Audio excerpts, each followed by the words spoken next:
ચોમાસાના દિવસો હતા. વરસાદે ઉઘાડ કાઢ્યો ત્યારે એક ભૂખ્યું તીડ કૂદતું કૂદતું કીડીના દર પાસે આવી પડ્યું. ત્યાં ઊભું રહીને કીડીને બોલાવવા લાગ્યું, કીડીબાઈ, ઓ કીડીબાઈ, જરા બહાર આવો તો, મને બહુ ભૂખ લાગી છે. તમારા સંગ્રહમાંથી અનાજના થોડાક કણ મને આપો ને.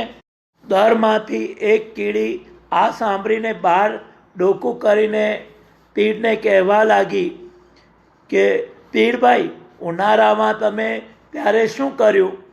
ચોમાસાનો વિચાર ન કર્યો? તીડ બોલ્યું, ઉનાળામાં અમે ગાવામાં રહ્યા. બટક બોલી કીડીએ રોકડો જવાબ આપ્યો. ઉનાળામાં ગાવું ત્યારે હવે ચોમાસામાં નાચો.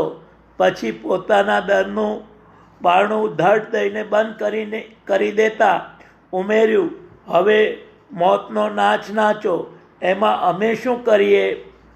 ઉદ્યમીને ભૂખે મરવાનો સમય આવતો નથી.